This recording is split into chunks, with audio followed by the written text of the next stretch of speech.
adishima maya sanso ewura bosomi fufrom aye match bosomi ne senti ene eye ne da edikan wa fimpimi no ene edwenu nan emu anwumre no nsia abo ne senti ebrason se ensama hodo ayensa ka no begebre na mede esomo se Ctv anwumre no nsia Kasiebo bomodin a se wo be follow yen e wo Facebook ne so at my Ctv je like ya na wa share e da ma wonua na wono nso enya bi ahwe afa yen hye ensama hodo a etwego ne bedi mu akotene no ebi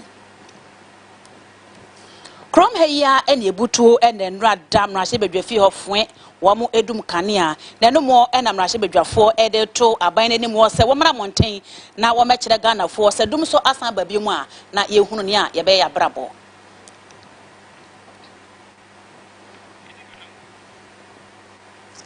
Yabeto asem no so akọ yenim na wonimonyamfo Isaac Adongo ediato eye mampeni abedeche Dr. Mahamadu Baumia enimo se eneyi ahokyere ya abesua Ghana fo so rombre na wo mekire Ghana fo se ntia ahokyere yi abesua so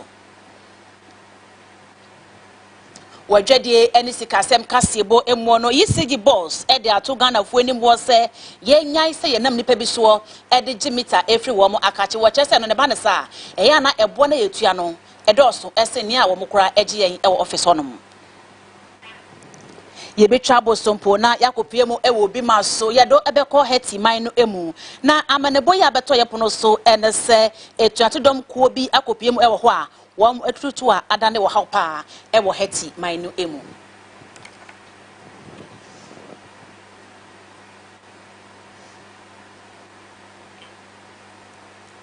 ensem wei obi maso de adwedie ene sikasem Kasiebo agodie mu ensem ene jedie mu ensem ene yaboabo anu adonhwere baako mede esomo se Ctv enwumre no nsia Kasiebo de opamata de ede mame eye Ctv fashion ewo Ashaiman Police Junction wose fa wonta de anasa wontuma nyina bra na wompam ne kama emfa emawo Manye Nuekie eni midin enwumre yi mene osomfo metwa me ho sima me ba ensem no ewo ha mede mu nchemu no ebesomo ebasisia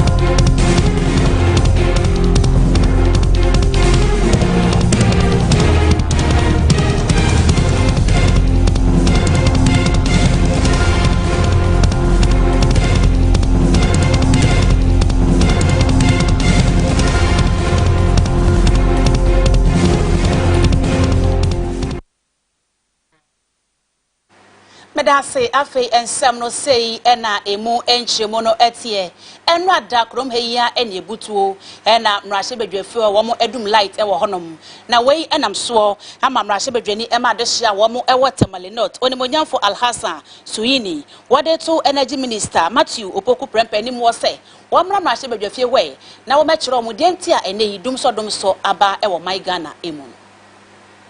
Nini no one more enemy say about Parliament and I say Machine Butchefia, one more the Electricity Company of Ghana car 23,000 Ghana cedis. Ya and no one more actually said when you say a car, and that one more so what was so unyentia, and now Ghana 40 few, now predumsona and a coso, Adenti and a Bessini, one would just why a dundum Ghana for life, one brana, one mixing. It is clearly a worrying situation. Many people and businesses are unable to plan their activities and their programs, and they are having to sometimes also find extra money to power their generators for their businesses. Many people do not know what is happening. We are told there are planned and unplanned maintenance programs, yet, like I said, there's also the conversation about load that is shared, sometimes between 300 megawatts and all. Mr. Speaker, it is important that the leadership of the House, especially the majority leader, makes it possible for the energy minister to brief the House next week on the power situation and why countrymen and women have had to deal with the power fluctuations, the on and off that we are told not to describe as doom. So we need to be told what the reasons are. The Ghanaian people need to understand why they sleep in darkness, why they do not have power to power their businesses, and why they have to spend honorable use power. And which way and governs Kwame Abuja, Minority Chief Whip, Eka says, Sadum Suya, one Emma, Mrashibijuno, and Amsuma, and Benfo Brena, Eka elevator, Sansu, and a wager one I am Shebisine, and Unti, what the two a year don't one band daily. Alexander Afenumakin, someone shall say, Obetimiana Swafua, or Shanina Mondin some swore, who are rich the moon, Archer, and Mashibjafo, Gintia, Sadiano, Ecoso. Mr. Speaker, also the issue about the ECG power outages here. Mr. Speaker, this morning, when I was walking on one of the corridors, I even heard some of the parliamentary staff saying, we will never take the lifts again. Mr. Speaker, I'm telling you, I mean, if you are on the 12th floor and the 9th floor, because people, when even they are in the room and you tell them the door is locked, it can create a psychological problem. So, and Mr. Speaker, for me to tell you that the ECG boss was on TV yesterday boasting that what was Parliament doing? Parliament was doing their job. They were also there doing their job, putting off people's lives. And Mr. Speaker, I don't think that is right. Parliament does not generate IGF. Mr. Speaker, Parliament does not generate IGF. We don't have any extra money to pay ECG. If Parliament is unable to pay our electricity bill, it's simply because government haven't released money to Parliament. Obi Alexander Afenumakin, Eddie and Yanu Baye, Echremu say, I believe that an urgent question is the appropriate vehicle to use. There will be no limitation. However, the urgent question will rather facilitate his coming into the house. So let us encourage him to file it today. We as leaders can follow up and have volunteered to follow up once he draws my attention to it and Mr. Speaker admits say. Then we make sure that table office records and gets it transmitted to the minister. Honorable Matthew Opoku Prempe, I'm told, is back to the jurisdiction this afternoon. So there should be no problem. If he is in today and the file and is admitted and it gets to him, I'm sure he will be more than prepared to come.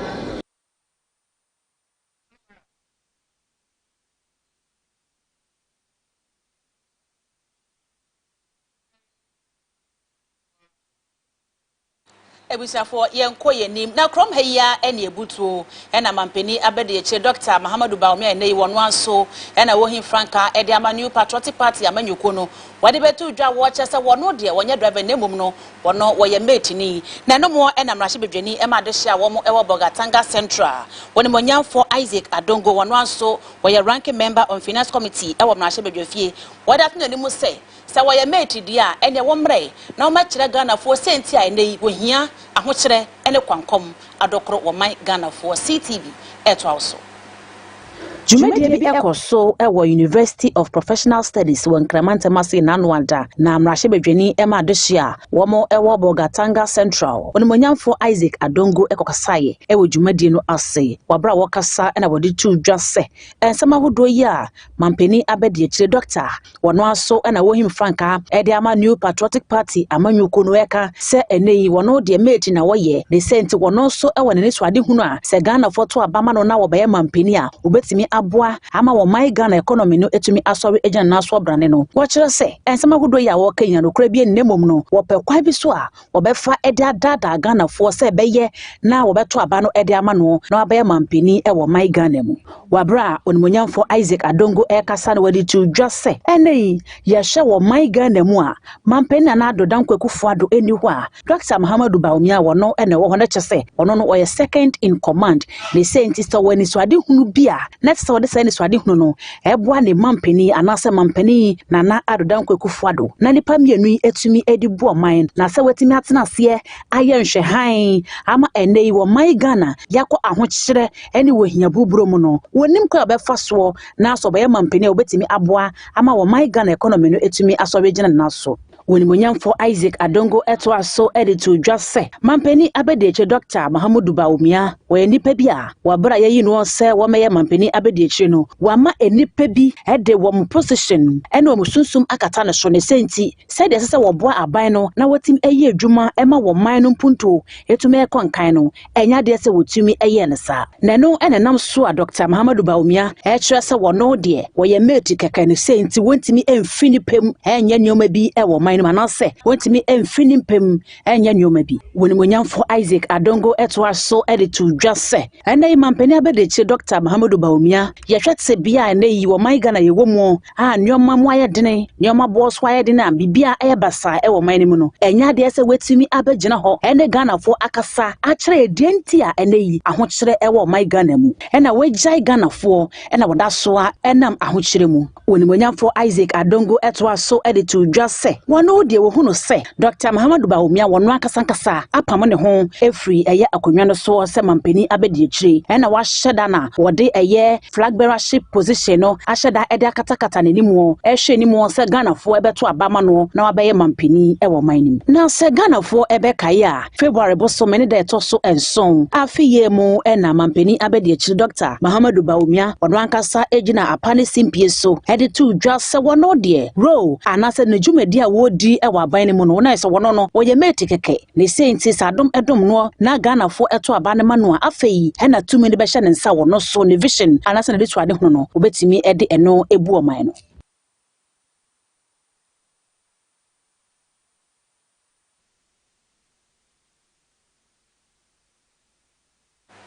Onimonyamfo Benjamin Kodo eyamrahye bedwani ema adohia wo mu ewo ho central na wada tudwa wo kire se eneyi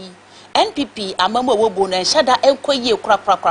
wo kire se aban no ebu oman ne tania wenya eya junior high school program anase project bi a debt to GDP ratio is high, then it is not good for the economy. They taught us that when inflation is high, then it is not good for the economy. They taught us that when interest rates are high, then it's not good for the economy. When prices are rising generally in the economy, it is still not good for the economy. But what are we seeing today?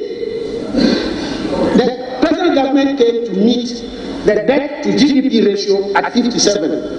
but they have moved it to 104. Then, after some time, it came down to, after the debt exchange, came down to 92.4%. So they are just running the economy like a junior high school program, where the higher the mark, the better the performance. I think we should be serious.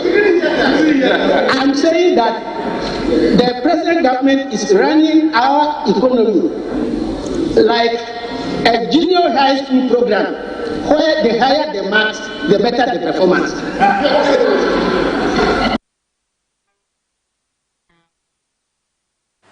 Enyumre no nsia Kasiebo ena wenigu so a wo hwe e wo Ctv Ghana's #1 so no follow yen e wo Facebook ne so at my Ctv GH like na wa hwe e de ama wo nyonko na wono so enya bi ahwe yento a ensem no so na yenko yenim na mrahye badwani e ma de hia wo mo e wo esunafo South abato peso so e wo bono ahafo mantem e wonimonyamfo Eric Opoku na wade atodwa wo kire se Vice President Dr. Mahamudu Baumia e nipa bi a ye ka se economist a wo bono homode ye pa na che se ye ba no sikasem ene ho totoye a wo bono homode ye pa na so bra wo bu o man ya na se wa Vice President yi enya de se sa economy suban no etumi adade e wonimu wo kire se nei se ye ka se economic mismanagement pa dia na Dr. Mahamudu Baumia wo no ena wodi nkan e wo man Ghana mu wo kire se na anu ada Ghana Company's Excellency Nana Adodan Kwekufuado ejina tumi amamra de ma no so e the State of the Nation address e de betu dwan wo kire se Dr. Mahamudu Baumia Dr. Digital Mind na wo kire se eno no sabodi no ye de manu kwan bia so a ense emfata. Every Kenyan is feeling the heat. Now, the president appeared before this house to present the 2024 State of the Nation address, and he now describes the head of the economic management team as Dr. Digitalization. He's no longer the brilliant economist. He's now transformed into another area digitalization. Meanwhile, Dr. Bawumia, throughout his life, has been trained as an economist. He has failed this country seriously, Mr. Speaker, woefully. Mr. Speaker, as we speak, Ghana is listed sixth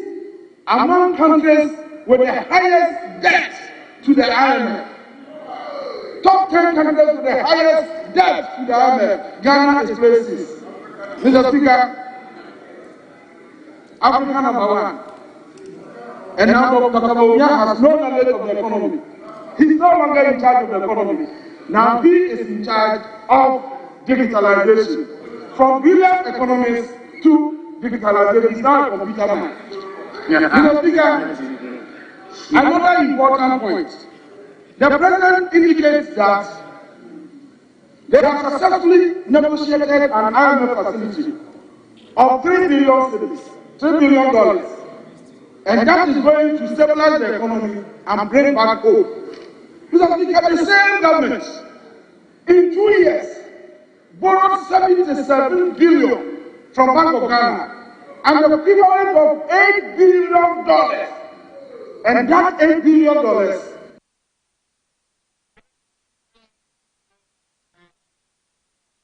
Yetwa ensem no so ewo etifidu mantem na eye graduate unemployed nurses and midwives a womo ewo temali I no no ewo etifidu mantem eye ade so mbuefu won huye papa womo aye wo ye kire ede etia aban no womo nsem nyina enese wo wie training bepe mu ne enya de se aban no aposti wom ede akoba bi nam so amandei aho kire na womo enam mu Ctv eto awso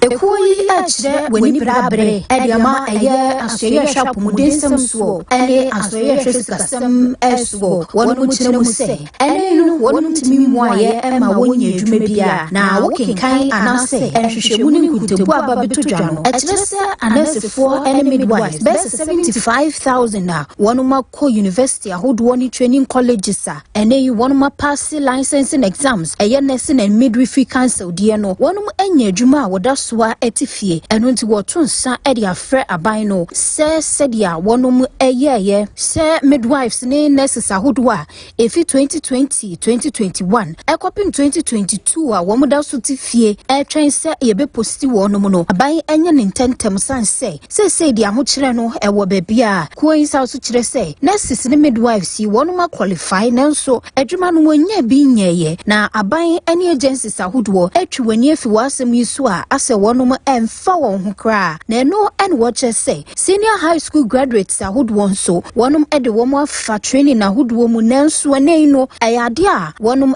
practice ewo healthcare wards ahodo emu eno nti wo kire se won bo afu pa aban yenhwe so wo betimi ama wonum adwuma yesanse watene fi ache of Health and Ministry of Finance who are taking not less than 5,000 Ghana cedis to offer financial clearance and permanent postings to some unposted nurses and midwives, of which we are currently having some of our mates in the world posted. Just as I mentioned before, not just 5,000 Ghana cedis. I received a text message, a screenshot of a text message that said someone is charging up to 17,000 Ghana cedis just for a portal, financial clearance portal, and Ministry of Health postings. In the sense that when we talk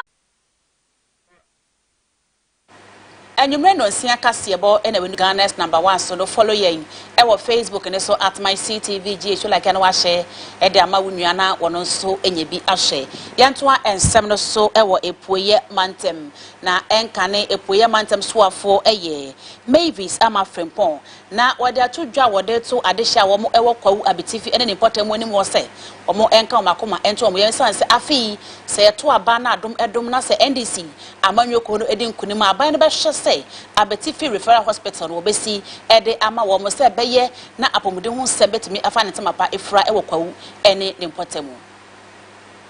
Referral Hospital kakaka tosumienu ya wepoye mantemo eye abetifi Referral Hospital nenso efise etoaba ediye NPP abaino eyadia wonmu enyehwe emfa hospital ne ho eno namso ema enkane mantemsoafo ewepoye mantemo Mavis Amafrempong ya woye member ewo NDC Health Committee ne so odi atokwefo nina animu se NDC abanya ebeba suino wonmu ebehwe se abetifi Referral Hospital no wobetimi ayeniye netimi aboa na apomudensem akoye ewokwawu ene nimpotemo wonisemi atudwa wabra parliamentary candidate ya wo enkoko mensene no Frederick Somwa Obeng ene free health screening so ewo eye enkoko MPP amuchira wodi amayenye se woni apomudia eden ye enti John Dramani mama hu se ne ba Fred Obisomwa ewo pepa no wodwen timamufo no apomodin with health screening no nia osimenka nche munyina ne se na ompese se referrals eba mo betina ambulance mu anase apomodin wo apomodin atochi na ehia kese a yede obako konfanoche anase yede obako koforidia bia na kwan mu no wankwan kodu enunti ana oyese obesi abetifi second referral hospital ediama Eastern region se na ebe yakwo ani achim enclave ni nyina benya baabi akọ nenso MPP bae no wama hospital no akawram me kasa se Obia meka President John Dramani Mahama any NDC Health Committee no ho me yotitinani President John Dramani Mahama dia sheni shishe mu se obapa the first hospital sir obehye na yewie na wo ba mfaso e dia ma oma timamu fono ene abetifi referral hospital na ene MPP amano akawrum Nekrokomu NDC parliamentary candidate ya wonkoko Frederick Somwa Obeng at the Sansamwe eton Sanjefweni ana ye develop culture bi se afibia no ye be yapomodin ho ehwehwemu enti this is the very first initiative as a obiamra no me hwe na apom na ye hu sene yapomotie December ebeng but from January to December yemisa as constituency say how many times and I kokko we apple enti we dey ye dia ben ye mamenom ene nianom a omo won kokko krom ha obi anya opportunity at least between 30 to 1 hour 30 minutes to 1 hour mo kwa metna ase ne mo ne doctor poni komo ne ye hwɛ mo apom se ne be ya o yare bi mpo asuma anahintawa omo betimi aka kyerɛw se referral bi wo ma ne ya refer ko the nearest hospital ama ya hwɛ enti ye timamufo ho aye dwen ene kwan ya be fa so ama omapom asiye enu tina ye sa program we enye the first and the last nyame adom na me die bia afi biara I will put a team together the first quarter of the year ye be health screening e won kokko ha se ne be ya afi na hyase no ye be hu how the populace stand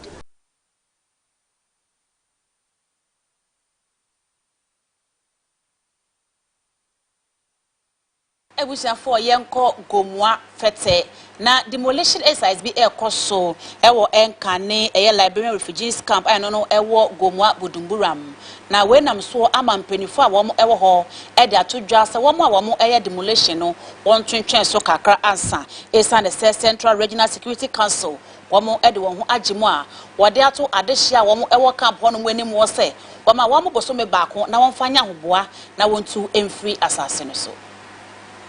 Ebena ye twemu yi na mpenifo ehyaase adwidwiri adan ene stores akodo a ewo asase no so we nam so ama ebenifo yi de ato adehia wo ewo asase no so anim se wo boso me baako se won fa enya hoboa na wofiri asase no so se beye na obeto wo dwumadi eso na kwawo mensa ababiu ene CTV Kasiebo so like was winning ba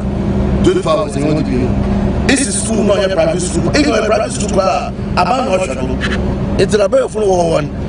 Fine, they are meeting and okay, you're meeting. And to go and talk to them amicably. Sabe, I mean, I said, woman, there, the warrior on yet another year, but na yabobo no na ntase no France wo tuma ida because ani mo for on dachi ntinyada yo hey ko tutu na bi no ye damaze ye banyo bakasa asumdwim yansam obi atwase.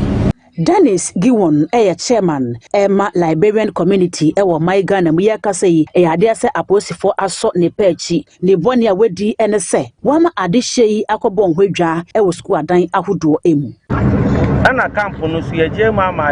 14 years ni say ye nananom dia eno so obi mu ase agidiska e de dan na rent nananom ye ni mu hwe yedi enim se company da ho no yedi baby bia esom wa magu maman enti yen ton ma asase esase enim ton pa so yen ko ton bi enti this is the time yeni aba camp no so se e kwan no mu yetimba ne nko ho na yemfa enye ade e beboa Ghana man ebia school hospital de yenye bi o mo chinya ya na ye no e be about say market no so ba na market no so the market papa na beginning here the mba na ikugu ho na ya hwe so say mpinfo na ya be kasa etiemu bibia wa man ti say on free camp na o chan de ye bubu no na ye kosisa so ene o mo matutu dan ye ko press nyina fine na ya level so ayene fine ama emba no enti penfo ne be kasa se e mo amant enti obi owo camp nu bia o hu se wa amant am obe de obe free camp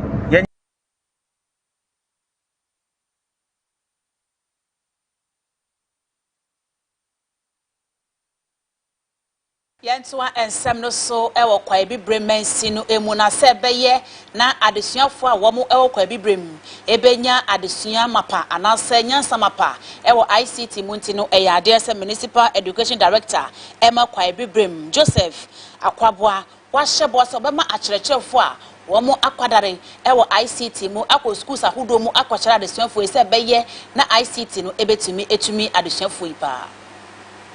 Ora Joseph Akwaboa municipal education director Emma kwa bibrim na ode atodwa se enei tede ewiase ekrono obi eni kwa obetimi ediyi anase akonanim ewa abrabrem obrekora wonim se de de abefo anase ICT edi dwuma ne senti te beye na adesuafo a wo mo ekwa bibrim ebetumi enyanimde eni hwehunu ewo ICT munti municipal education director yi eye Ora Joseph Akwaboa ede atodwa se obebo ne homoden apɛ wo mo a owonim de mapa ewo ICT ni mo se beye na obekyerɛkyerɛ adesuafo yi na ma wo so etumi enyanum de mapa ewo ICT emu wode nsɛm etu dwa wobra Ghana Oil Palm Development for SMC afa PTA for Eco Commission ICT Lab edema kwae GOPDC school wasan so ede enkonwa ema asasuku yi afa so wode tables ema kejifo a wo mo ewo suku ni mu and digital literacy na abano se wonim computer no hudwedi ana asamato ibia koye abefo efidi mu nimdie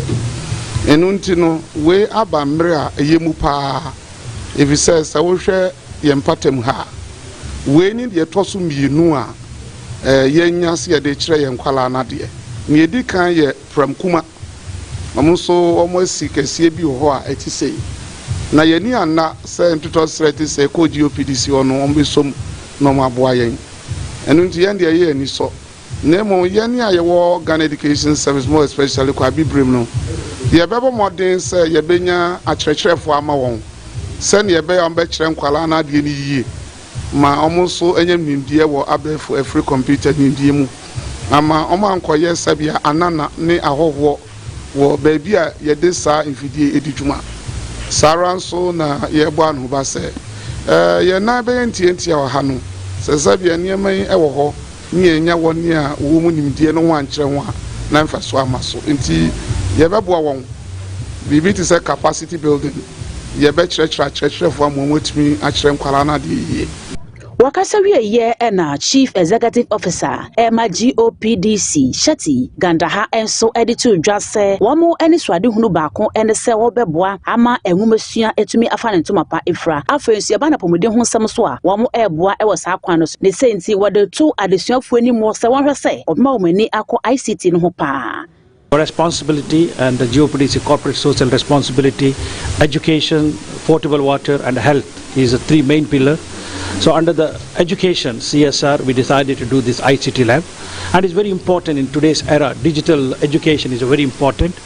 and is a big contribution from the GOPDC, and going forward we want to do more. Only one appeal to the school that they should maintain it, and it is not a question once we are handing it over. After that, the continuation and usage of this the most important.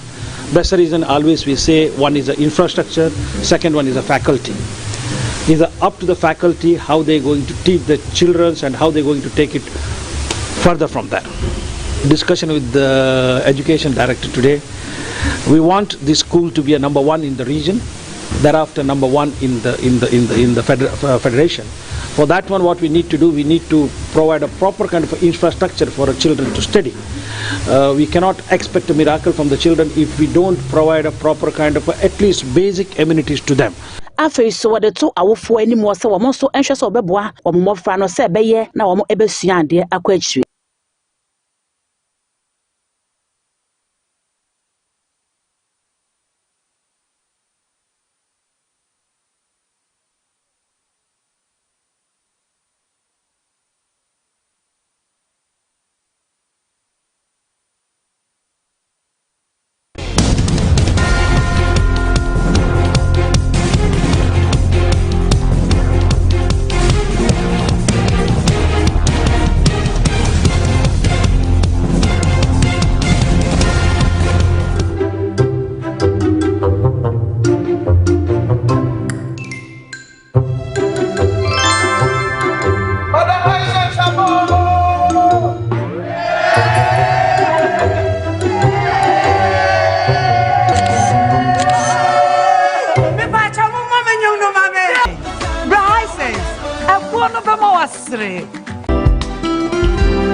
Wakuma so adie anyone is wadi hunu ne say ubetu kwanko adie enie CCA hwehwe Trinity of Arc Limited Company na womomuawo womo na anya akwanya kese a de birada adie bachi bia odi omanfo tu kwan ebi ko Australia no na bi so ko UK na bi ko Canada, France, Hungary, Malta, Romania, Slovakia, Brazil, Czech Republic, Estonia, Portugal, Mexico, Poland, Croatia,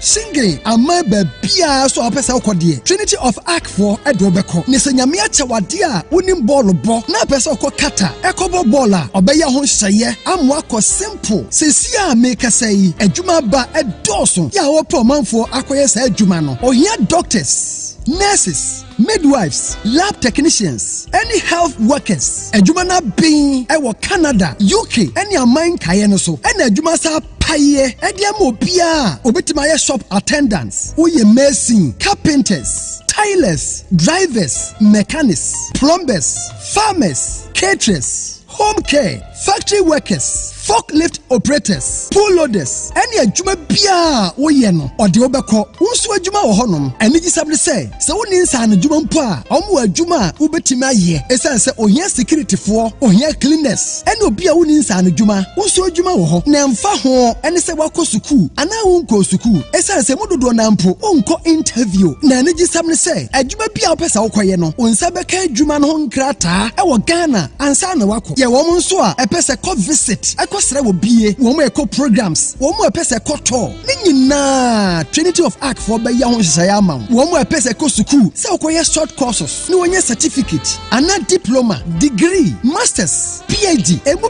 bia Trinity of Arc for ebe ya ama Trinity of Arc for ediabotre nukuredie nyamesuro ena yewadwuma entina da ni pampempem ebodom pem ewo office ho ni odi pii so de tukwan na obi bia wo ye bia so ye genuine edemu yopo Trinity of Arc for SIA ticketing o tukwan na pese o twa ticket emawa obeya ama oye booking ska ho na hotel reservation ni nyina fada wo mo se ko Trinity of Arc o de britia wa bi na wakwantuo no wo de hodwumade ma wo na onye kese nso uye die ne hia wo mo wakwantuo ne hia wo mo enye sika no ene wo hwe enti wotimi nkan hwehwe Trinity of Arc Limited Company ewo Kumase Aduato obe Masalachi Kasua our new market kwan so ɛdan na Fidelity Bank ɛwɔ mu no ɛsoro hɔ ɛna ɔwɔ enti Kumase phone frɛ 0531 644 217 ana 0531 833 456 ɛnkran 020 55 72076 ana 0244 06 2389 Trinity of Arc Limited Company yankwa ne do bɛkɔ ɔman bia wobɛsa wokɔ so so.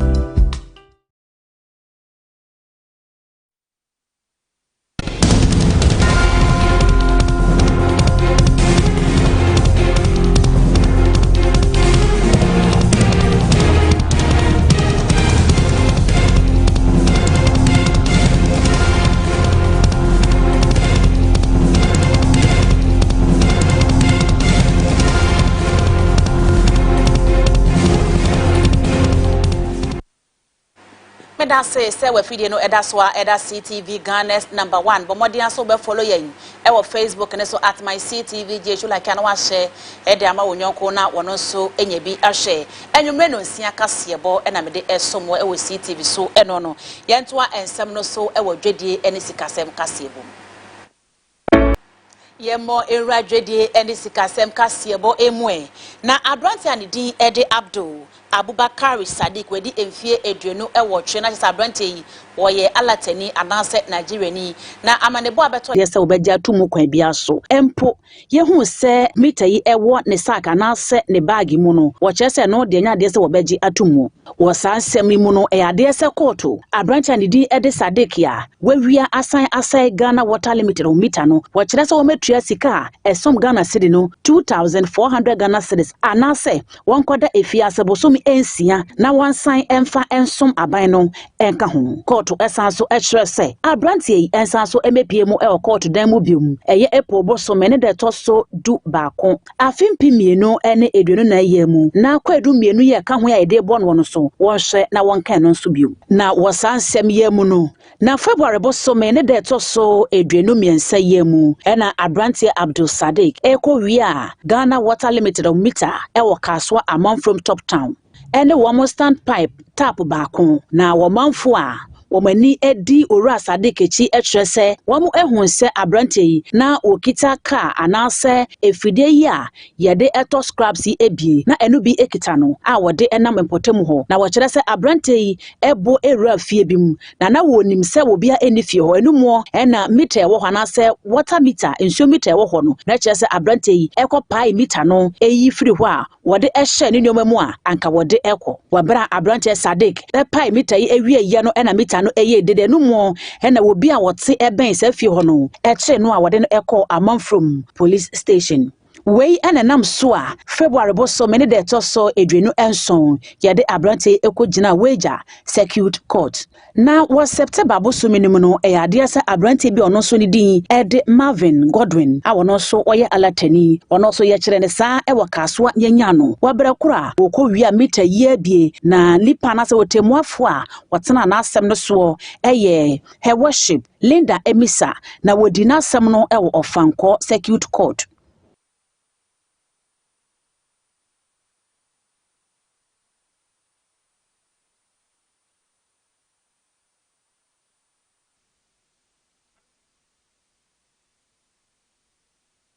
Yadaswa ewo dwedie eni sikasem Kasiebo emu na wo mai Ghana mu no empempi no eya na nipa bi epemita ananse yisigi for mita ibia enya de se wo mu eko office wo eko gene senti no wo mu enam nipa bi so edegi mita no no broni beka se middle men na wei enam so ama managing director Emma Electricity Company of Ghana Owa Samuel Dabik Mahama wada to dwa wo kire Ghana for say se wonda middle men for so e de permita ibi e o makachi a eya na sika utua no edoso esene se obeba mo office na obaji bi ni senti ebeya ka Ghana fo nyina emeji bita no e wo mo office ho no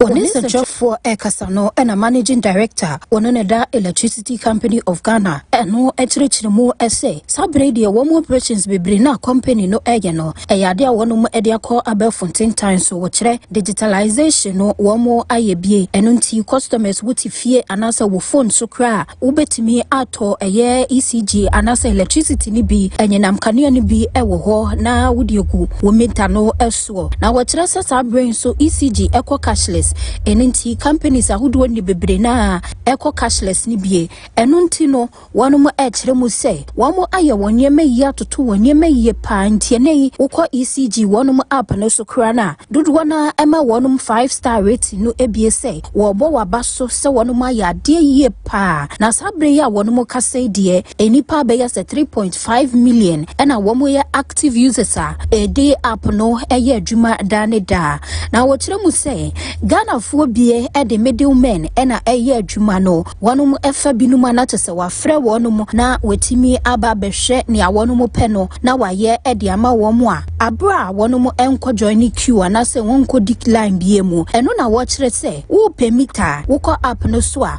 wono mo betimi aboa anampo wo betimi aba ECG wono mo office ho na eno kra no ne bo no e wo fom na so se wo use enkofo ye from se connection men ya e yade a wono mo beji wo sika bebre sika ECG for ankasa beji wo no wanum ebetimi age beye semiensa na eno en wo kire se sade no enye enti no wankasa betimi atena se wo phone so no wako app no so bibia ebekọ yama anampo wo ba wonum office wa obehwe no watoto ne meyie e de ama enti sa middle men ye anase connection men ye amanfo e de wonum ye adwuma ne de wonyae enya sade a wankasa wo sika e na wo hye no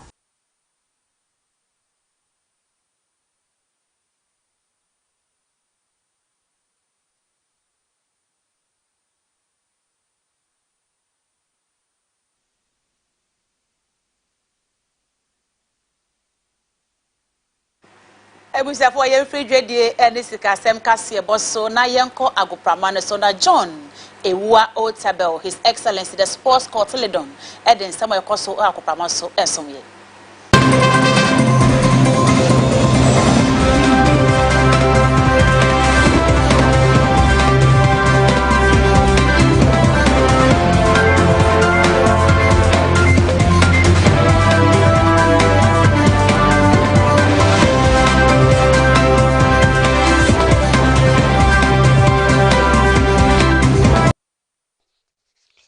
And remember more, John, I'm starting more about MPMO or CTV and Reno Sia Kasiebo, so media John Ewua Otabel, who bet me from His Excellency the Sports Court Teledon. And then Ragudim Sama Yaboa no Yade Somo El Kasiebo, so and 10 times. So Yashasi, Eddie feed the Black Satellites of Ghana. African Games 2023, IBPM 2024, Yamano Kasi, Ghana, and Yachi ADCS, so I said Medi Nano, Accra 2024, said Medi with me, Beto Janashana Source, and there are match Bosumene, Edika Crown and Patron, and that also Emotry, and I said Medi to me, Eshasi, oh my God, I'm to say, Yatlis in Arabia, Bobo, so bit me in a home, CNI Nano, a bit me, Eddie Abaneri, and Yamanoka say, the Black Satellites of Ghana, or which me, Eddie Mahu, CNI Nano, et me, Eddie Abaneri, Omnicopium Cape Coast, no, what me et me at the bannery na omo video and I say said you omutra omofoni at the chair any me if you want mona yemfa ye ni infantry mu amana ne kofa amana nsem so akra into me and find some intentem so abranti and din at the Marcus Rashford English International the Three Lions of England but to me ejina mo etwi sia kan pet me at the mom no met me fan to pay yet me the first house no by the club side we see na kai Manchester United the most exciting league in the world and here the English Premiership no but abranti at the come out correct me betu say and sembi ekoswa he's not happy too much ni and say ono ehu say amanfo bi etmi can send be edifan ho wadadwene ho kra wonti ase o se obetumi ebisa na wonto o enipa eti wo enipa nko ade de wotumi eyam fom so na mom se wo yam fom so ena nkire se obetumi gina so etumi akeka nsem bia etumi ede che no se wo yam fom so no kra no odi kan se obetumi ede ne se de agu ne ti eno be kire se wono ankasa age atum se wafom na mom se obebisa ne se wono kra wo ye hwan na Manchester United kra bodo wo sia kan ede mo no ekoba ne se etunwa che ba ene ahoma fama ben ena ode ma team na akwa ye se obebisa ne se wono no Nenchikra efi and never the Sakwadia, Yadu betimi and what I said, no, Manchester United in Tinkola Bremina, and wait me some team now copims the was say, so we'll see a kite to me at my team and Nasanka, the Brimpa, no Sanko to me, and Yakuya Sanko, bet me a Pimo, Bob will be one commit Magic Cassiapa, it me at Yamana Busiano and the Busiano, any or more at Manchester United Bobo Quintino, or Mobonina etugui, not Mendes Corso, it me a Siaka, I said a baby with me and Yakuya, it me a Siaka, Ediama. Ascenso there at the Manchester United or Mujessi Mono no and awesome to be a bisan or no now former by the Matimino. I was an alpha at the Matimino at the Senya, Nasa Sandy Pano, Udinatim.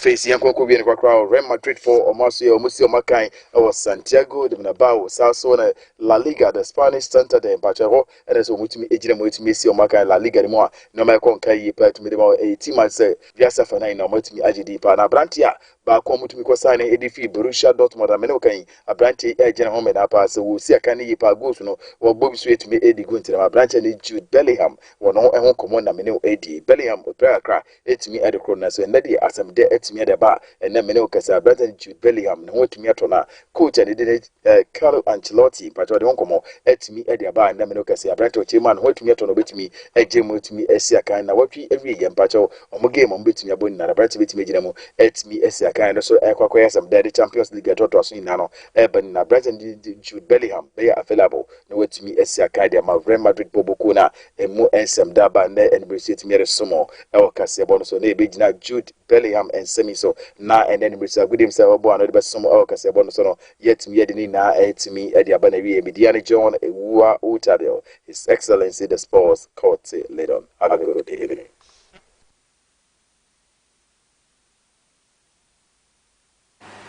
Ebusanfo yem free agoprama so na yenko enigede Kasiebo.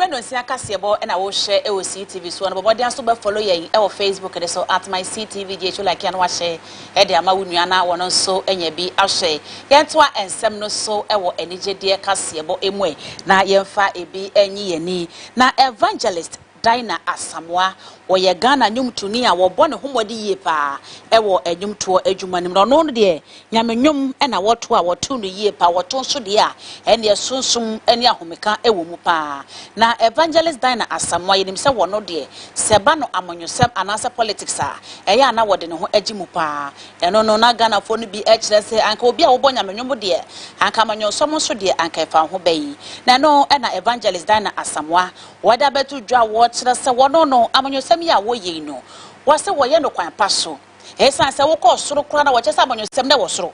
wo se amanyosem na nam so a boronsam ehwe nyame anim ekwa challenge no a abewiewie no sam akoni edui eti wo kye se amanyosem de soro kura no ewo ho na woto aso edi tu dwase wono amanyosem a wo ye no enya de se wodi atem okwan bia so wo se wono no sane asem ne tie no hu a na kye se waka na sa pepepe ne se nti se wo ye kristoni o se wo ye wo bia wo bonya menwum o se wo bo wiase nyum o se wo de wo ho agye amanyosem a wo kye se enye bone kwan bia so da na evangelist Dina Asamoah eto aso edi tu dwase se wo ko Bible mu a na kye se Daniel de ko ba jata no mu wo kye se Daniel mpo na wo ya amanyosem wo se Bible mpo Daniel mpo na wo ye amanyosem bi e wo honom na evangelist Dina Asamoah se eba no wo my Ghana mu a ye nyina yenim se politics anase amanyosom de na kye se wo de ne ho agimu pa na obia enim se amanyoku a eya na wo ka mo asempa eye New Patriotic Party amanyoku no mpempi no eya na wo ka na wo defend na wo boga na His Excellency na adodan kwekufu ad wo bo na baso wo kye se wo economy de koyie pa na kye se efi ene kekawa bia eni politics a anase amamu a Ghana His Excellency na adodan kwekufu ad ebu no ho na wasansem num na bi e kire se wo ye kristoni se wo som nyame na wo bo nyame nyom de anka amanyosom de anka wo twu ho firi kakra eno no ebetumi aboa na no mo na evangelist Dina Asamoah wono so wadi tu dwa wo kire se kristofo ya mfa ye ho anya amanyosemu na se ye tena se ne ye de yensa ehye dem rifem ne ye yenhwe han de a na kese se o man no ekogotemu a na se dontori mu a ne yeso edi eche na se kristofo nyina yeso ye kodontori ne senti ehu behia se kristofo o mo bo nyamenyum so nyina ede wo ho ebeje amanyosemu o kese mo fa mo ho anyimu wo kwampa eso.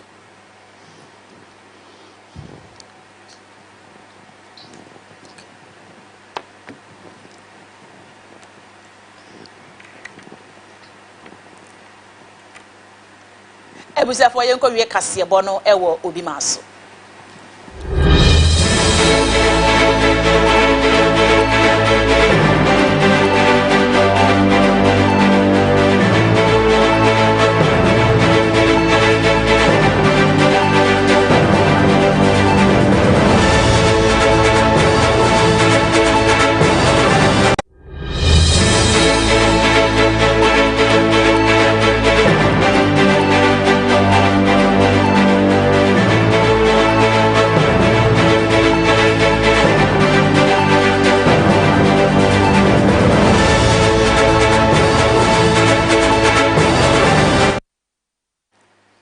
Ebusafo yenko wie Kasiebo no ewo bi maso yedo ekọ heti man no emu na se ekọ heti man no mu ede a etuate dom kuo bi akoto ahye adehye a womo ewo heti eso nam so ama police officers mako enan de womo ato ananom ewo nsiedo na yekasa yi enu ada na rehusemi esi ya aye butubutu pa ewo